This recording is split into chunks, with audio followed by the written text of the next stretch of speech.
आज हम लोग अभिक्रिया का अर्ध आयुकाल देखेंगे। Half life period of A reaction. हमारे सिलेबस में शून्य कोटि की अभिक्रिया और प्रथम कोटि की अभिक्रिया के लिए अर्ध आयुकाल की गणना है। तो सबसे पहले हम अर्ध आयुकाल की परिभाषा देखते हैं। क्या है half life period of reaction, अभिक्रिया का अर्ध आयुकाल? किसी अभिक्रिया के लिए वह समय जिसमें अभिकारकों की आधी मात्रा उत्पाद में परिवर्तित हो जाती है उसको हम कहते हैं अभिक्रिया का अर्ध आयुकाल। मान के चलिए अभिकारक 100 ग्राम है और अभिक्रिया प्रारंभ होती है, 1 घंटे बाद उसकी मात्रा 50 ग्राम बचती है, तो इस अभिक्रिया का अर्ध आयुकाल 1 घंटा हो जाएगा। तो वह समय जिसमें अभिकारकों की आधी मात्रा उत्पाद में परिवर्तित हो जाती है उस अभिक्रिया का अर्ध आयुकाल कहलाता है। अर्ध आयुकाल को हम टी हाफ या टी 0.5 से प्रदर्शित करते हैं। तो सबसे पहले हम लोग देखेंगे शून्य कोटि की अभिक्रिया के लिए अर्ध आयुकाल की गणना और उसके बाद देखेंगे प्रथम कोटि की अभिक्रिया के लिए अर्ध आयुकाल की गणना। हम लोगों ने इसके पहले के वीडियो में शून्य कोटि की अभिक्रिया के लिए समाकलित दर समीकरण देखा है। यहां बोर्ड पर समाकलित दर समीकरण लिखा हुआ है शून्य कोटि की अभिक्रिया के लिए। इस समीकरण में A0 प्रारंभिक मोलर सांद्रण है, A T समय पश्चात मोलर सांद्रण, तो यह है प्रारंभिक मोलर सांद्रण और यह है T समय पश्चात बची हुई सांद्रता अभिकारक की, और K हम जानते हैं दर स्थिरांक है। अर्ध आयुकाल की गणना के लिए ये जो समय T है हम मान लेंगे कि ये अर्ध आयुकाल के बराबर है, T हाफ के बराबर है। जब T का मान अर्धायुकाल के बराबर हो जाएगा तो T समय पश्चात जो बची हुई सांद्रता है ये प्रारंभिक सांद्रता की आधी हो जाएगी। अर्थात प्रारंभिक सांद्रता है A0, तो A का मान क्या हो जाएगा? A0/2 हो जाएगा। यदि T बराबर T हाफ हो तो ये जो A है इसका मान हो जाएगा A0/2। यह मान इस व्यंजक में रखेंगे। यह मान उपरोक्त सूत्र में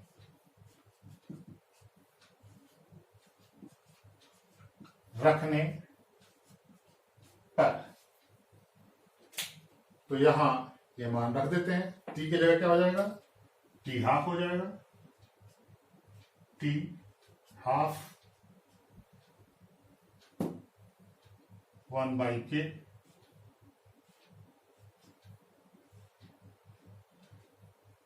और यहां पर A0 माइनस A की जगह हो जाएगा A0/2।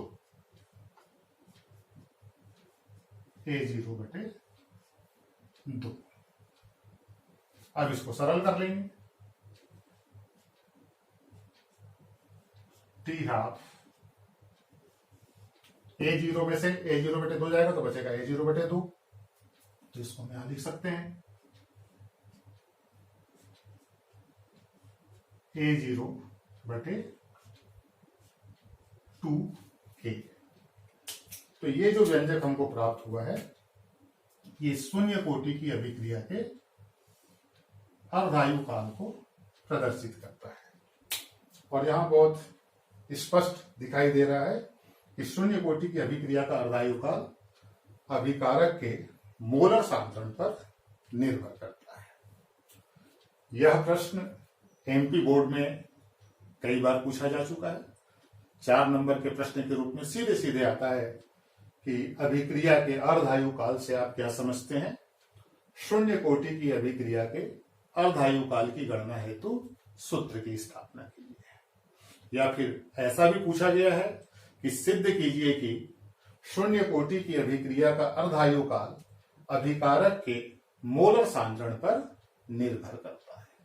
तो बहुत ही ज्यादा इंपॉर्टेंट प्रश्न है, कई बार रिपीट हुआ है। 4 नंबर का प्रश्न ये आता है। अब इस पर आधारित वस्तुनिष्ठ प्रश्न भी बनते हैं। इस अध्याय से एक वस्तुनिष्ठ प्रश्न पूछा जाएगा। देखिए यहां सांद्रण पर इसका मान निर्भर कर रहा है, तो हम लिख सकते हैं ये 2 के स्थिरांक हट जाएगा, तो यहां बीच में समानुपाती का चिन्ह आ जाएगा। तो नोट करके हम लोग ये याद रखते हैं, टी हाफ समानुपाती, सांद्रण को हम सी लिखते हैं, सी की घात 1 सिद्ध करता है, जहां सी मोलर सांद्रण है। तो वस्तुनिष्ठ प्रश्न के रूप में ये आ चुका है, कंपटीशन में भी पूछा जा चुका है। प्रश्न ऐसा है कि शून्य कोटि की अभिक्रिया के लिए सही व्यंजक है, तो उसमें ये दिया रहता है टी हाफ समानुपाती सी, और इसके साथ एक और व्यंजक दे देगा कि टी हाफ समानुपाती सी की घात 0। तो ये प्रथम कोटि की अभिक्रिया का है, आगे हम लोग देखेंगे। अब ये जो घात है इसके कारण हम कंफ्यूज हो जाते हैं। यहाँ घात 0 है तो ये व्यंजक को हम कह देते हैं कि शून्य कोटि है, और यहाँ घात 1 है तो इसको हम कह देते हैं प्रथम कोटि, जबकि सही आंसर है शून्य कोटि की अभिक्रिया का अर्धायु काल अभिकारक के सांद्रण पर निर्भर करता है। आगे हम लोग देखेंगे प्रथम कोटि की अभिक्रिया का अर्धायु काल सांद्रण पर निर्भर नहीं करता है। तो इस प्रकार ये बहुत ज्यादा इंपॉर्टेंट है, वस्तुनिष्ठ प्रश्न के रूप में भी आ सकता है, और 4 नंबर का सीधे सीधे एक सैद्धांतिक प्रश्न भी बन सकता है। तो इसको देखिए, इसके बाद हम लोग देखेंगे प्रथम कोटि की अभिक्रिया के लिए अर्धायु काल की गणना।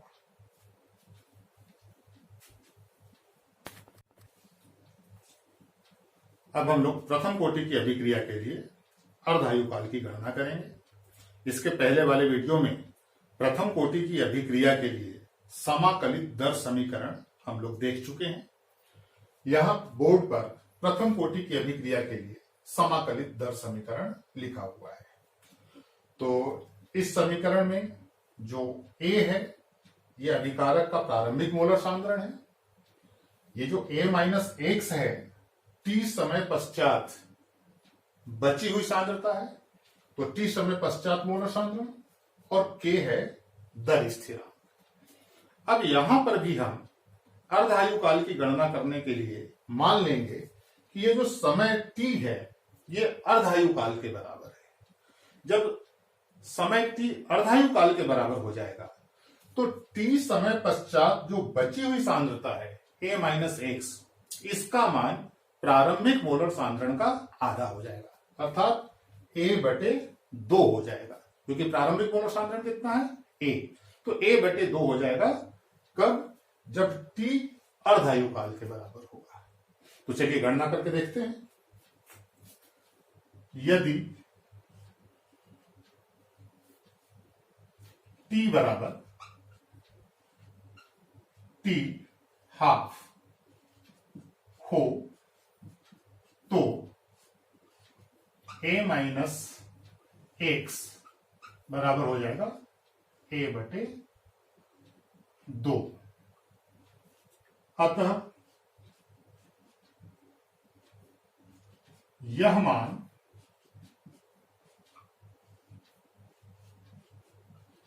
उपरोक्त सूत्र में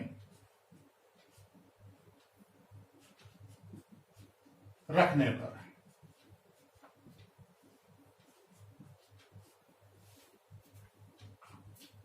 इस सूत्र में हम मान रखेंगे तो t की जगह हो जाएगा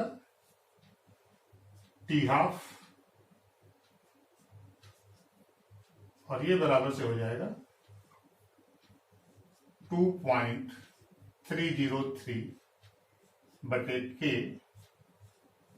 इंटू लॉग ए बटे, और ये a माइनस एक्स का मान a बटे 2 हो जाएगा। जब इसको सरल करेंगे तो a से a कैंसिल हो जाएगा, 2 ऊपर चला जाएगा तो वहां log 2 आ जाएगा। तो यहां हम लिख सकते हैं टी हाफ बराबर से 2.303 अपॉन के इंटू लॉग 2। अब यहां log 2 का मान रख देंगे,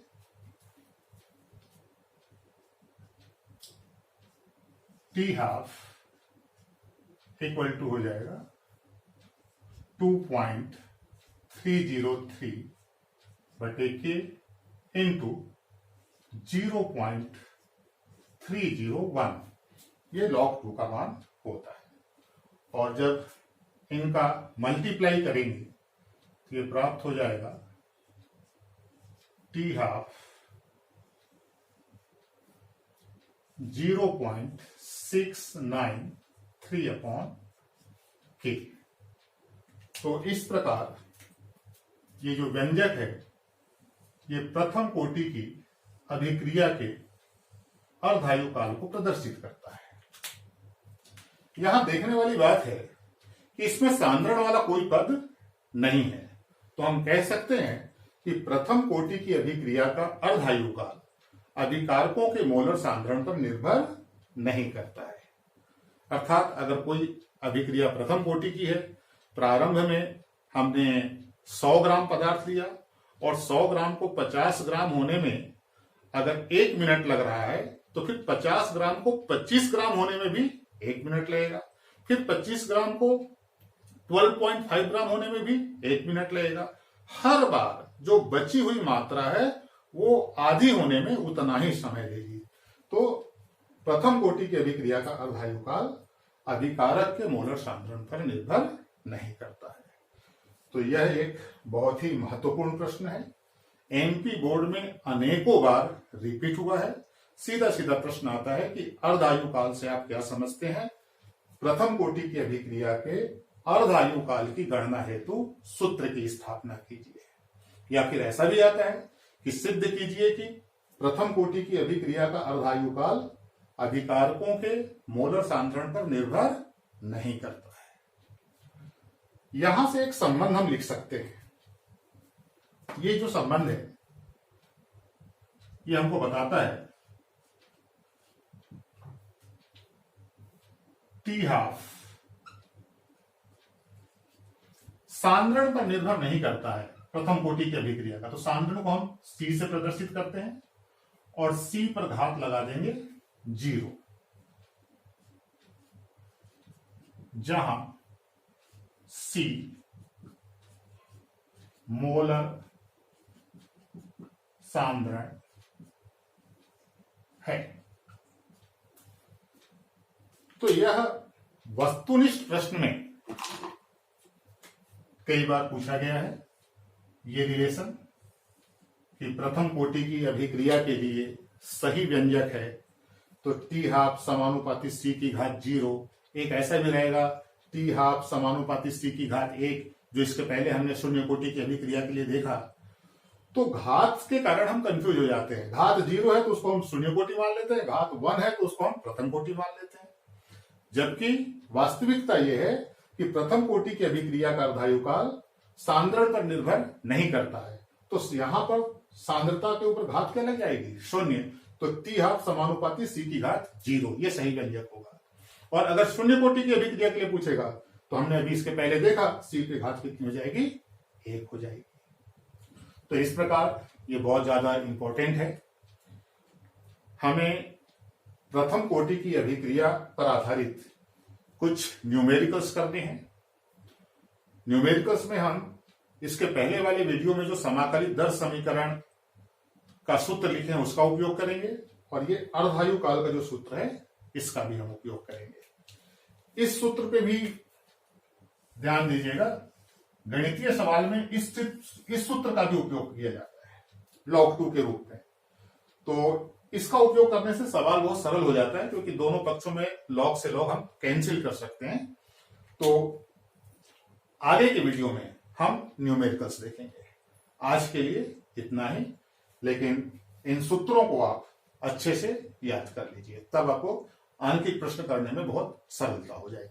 ये समाकलित दर समीकरण का सूत्र, ये वाला सूत्र, ये वाला सूत्र, इन सब का उपयोग हम आंकिक प्रश्न में करेंगे। तो आज के लिए इतना ही।